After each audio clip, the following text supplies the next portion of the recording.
leur chef étant neutralisé en 2 coups en un instant, ils n'avaient aucune chance. L'inconnu était bien trop puissant pour eux. En prenant le manteau du bandit vaincu, Chu fut contrarié de voir qu'il était mouillé. Il aurait dû être plus prudent.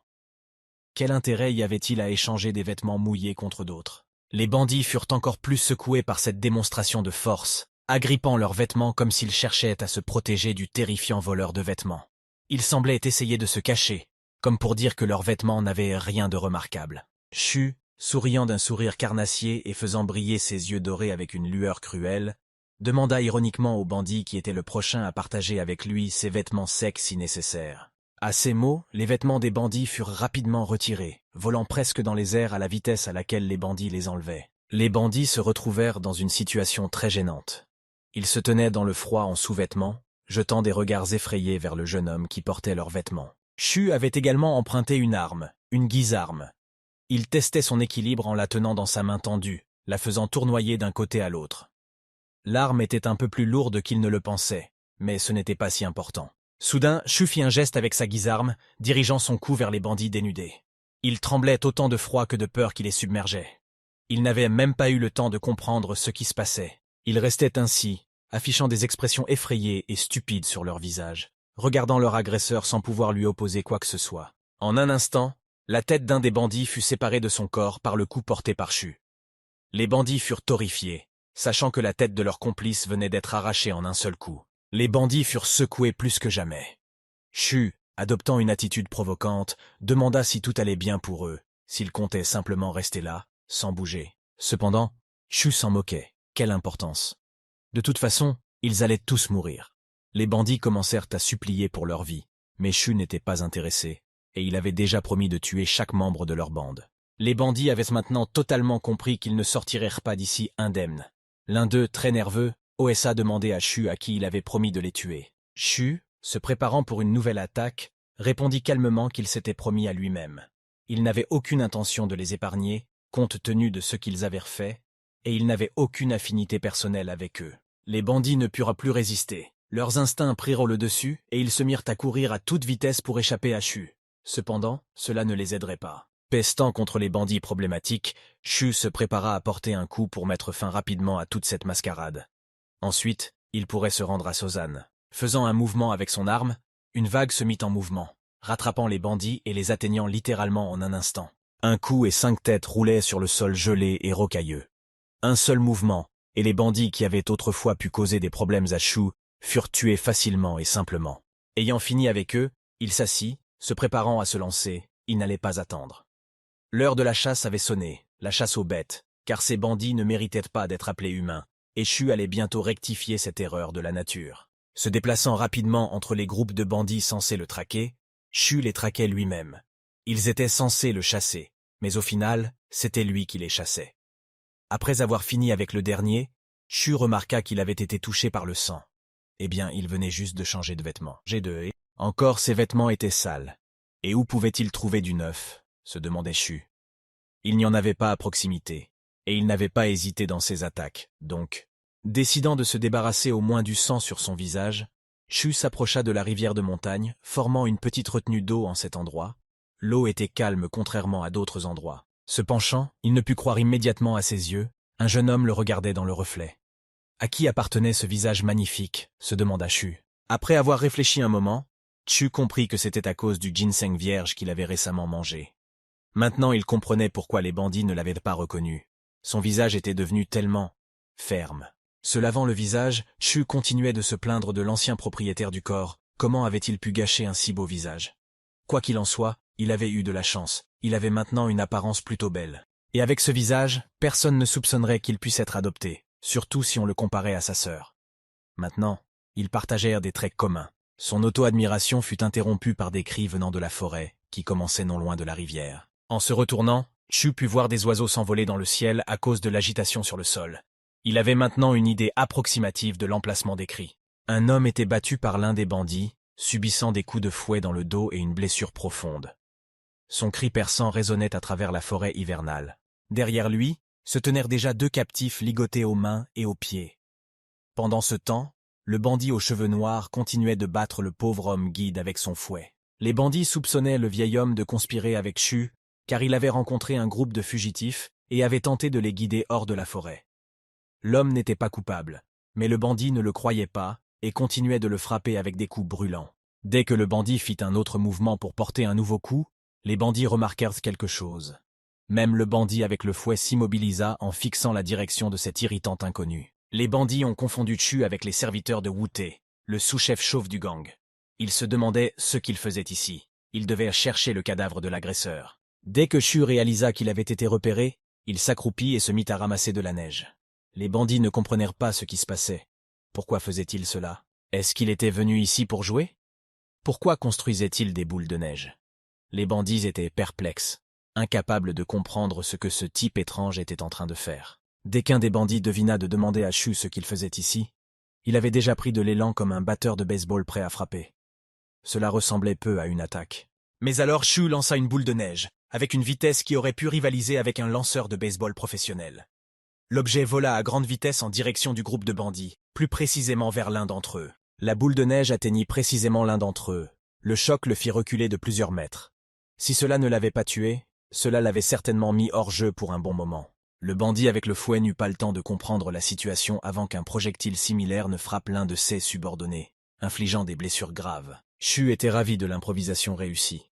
Il avait tout de même marqué 100 points sur 100 avec ses jets précis et puissants. Sans attendre de réaction de la part des bandits restants, Chu se précipita sur eux à toute vitesse, réduisant la distance entre eux et atteignant la portée de son arme. Mais au lieu de frapper quelqu'un, Chu fit un saut vertical juste devant le groupe de bandits. Sentant le danger, ils se dispersèrent dans toutes les directions. Mais il était trop tard. Chu chutait déjà en bas, se balançant avec sa glaive. L'atterrissage fut brutal, et ceux qui n'avaient pas réussi à s'éloigner furent propulsés par l'onde de choc. Les bandits qui avaient à peine survécu se relevaient péniblement du sol, jetant des regards méfiants à leur nouvel adversaire. Chu se tenait au milieu des corps des bandits, la tête haute et appuyant sa glaive dans le sol avec son talon. Il était prêt à continuer. Une fois de plus, en balançant son arme, Chu se prépara à exécuter l'une de ses techniques. Fente des nuages, fente de la lune. L'attaque instantanée abattit presque tous les bandits, ignorant la distance qui les séparait. Un seul bandit survécut, il n'avait tout simplement pas eu le temps de se lever et gisait sur le sol. Le coup passa au-dessus de lui sans le toucher. Mais cela ne changeait rien. Le même sort attendait ce bandit que ses camarades. Chu s'approcha du dernier survivant et lui demanda s'il avait eu peur, car il venait d'utiliser la technique de destruction de la lune du clan Wudan. Le bandit ne comprenait pas qui était ce garçon. Chu était légèrement contrarié de ne pas être reconnu encore une fois. À ce moment, Chu entendit des gémissements et se tourna vers la source, momentanément détourné du dernier bandit. Sur la neige se trouvait l'homme qui avait guidé Chu, le vieil homme, qui l'avait aidé à trouver son chemin jusqu'à la forteresse des bandits. Chu l'avait mémorisé, il pouvait donc le reconnaître. À côté de l'homme étendu dans la neige, se trouvaient des personnes ligotées.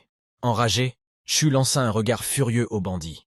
La seule chose qui l'intéressait maintenant, c'était de savoir qui avait fait ça. Le bandit, sentant que les choses devenaient compliquées, commença à se défendre et à mentir effrontément, affirmant que Chu ne l'avait même pas touché, et qu'il n'avait aucune idée de ce qui s'était passé. Le mensonge grotesque ne convainquit pas Chu une seconde. Il fit simplement un geste de son arme, libérant une onde en forme de lame qui atteignit le bandit à grande vitesse. Le bandit ne réalisa même pas immédiatement ce qui s'était passé, mais de toute façon, il était trop tard.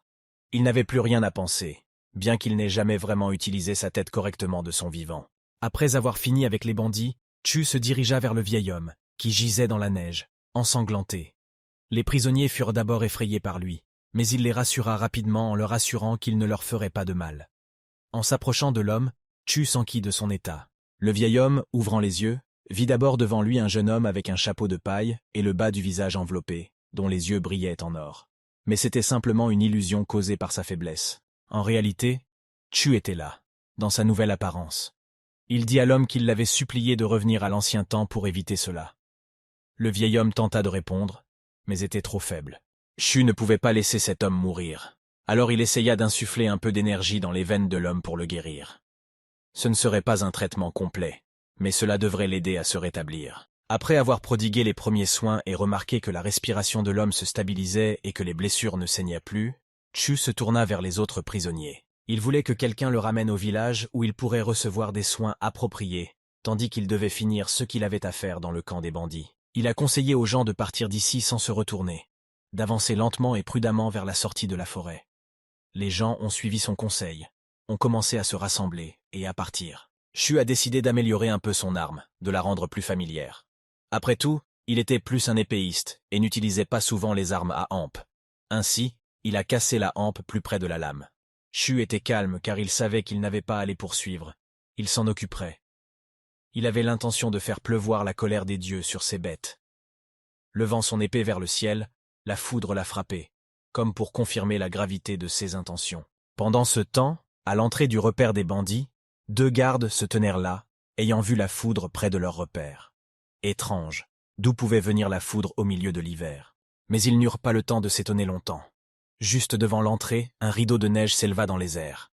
Les bandits se préparèrent au combat. Mais avant qu'ils ne puissent cligner des yeux, un homme sauta hors du rideau de neige et désarma immédiatement l'un d'eux d'un seul coup. Le deuxième bandit ne survécut que brièvement à son compagnon. Une fraction de seconde séparait leur mort. 2 éliminés, encore. Beaucoup. Sans chercher à se cacher, Chu décida d'attirer toute l'attention sur lui et de se débarrasser de tous en un seul mouvement, afin de ne pas les poursuivre dans tout le repère. Se tenant devant le passage, il cria le nom du chef du gang local. L'énergie spirituelle remplit Chu de la tête aux pieds. Maintenant, il était comme un autre homme, bien que si vous demandez à l'un des bandits, ils vous diront sûrement que c'était quelqu'un d'autre. Chu n'avait pas l'intention de causer plus de problèmes. Il avait décidé de mettre fin à tout cela d'un seul coup.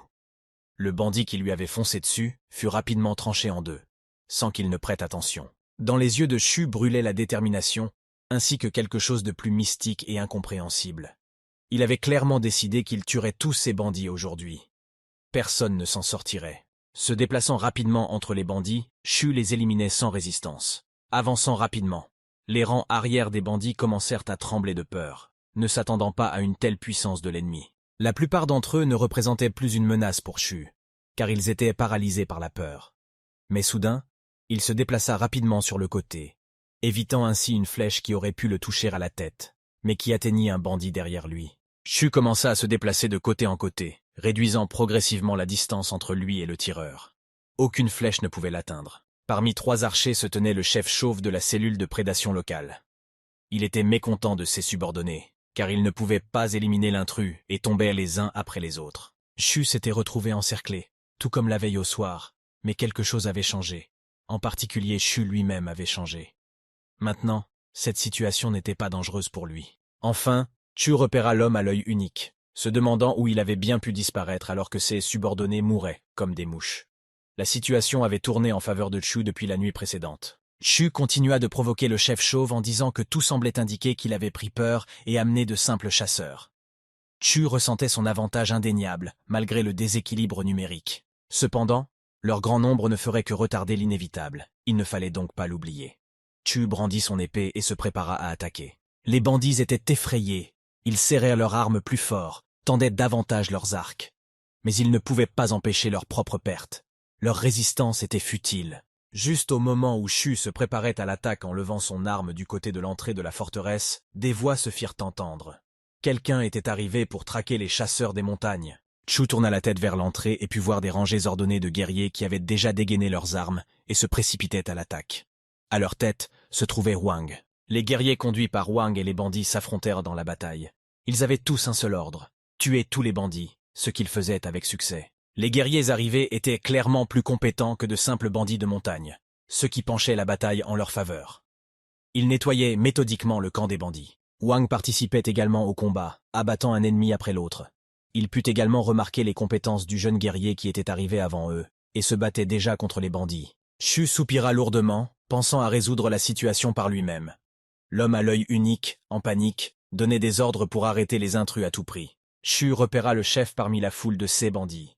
Sosan était sa cible principale, donc il n'y avait pas de raison de se disperser, surtout maintenant que les forces alliées étaient arrivées. Le chauve, sentant qu'il ne pourrait-il pas gagner cette bataille pour le moment, décida de s'échapper loin, mais Chu le remarqua. Il n'avait pas l'intention de le laisser partir et le suivit. Le chef s'enfuyait sans choisir son chemin, mais il n'avait aucune chance dès le départ. Il se révéla être un lâche. Cependant, il n'était jamais entré dans la bataille. Mais le chauve ne réussit pas à s'éloigner beaucoup. Il atteignit à peine la clôture penchée de la forteresse, c'est là que Chu le rattrapa. Le bandit n'avait aucune raison de fuir, il était déjà à moitié dans la tombe, il ne le savait pas encore. Il ne pouvait pas comprendre pourquoi cet étrange individu le poursuivait. Il ne reconnaissait pas Chu non plus. Cependant, par gentillesse, Chu décida d'aider son ami à se souvenir de lui. Il lui fit un sourire éclatant et lui fit un geste familier entre les gens, le même geste qu'il avait fait lorsqu'il avait sauté dans l'abîme. Le chef était comme de l'eau bouillante éclaboussée, très effrayé et désorienté. Il ne pouvait pas comprendre comment il avait survécu et ce qui était arrivé à son visage.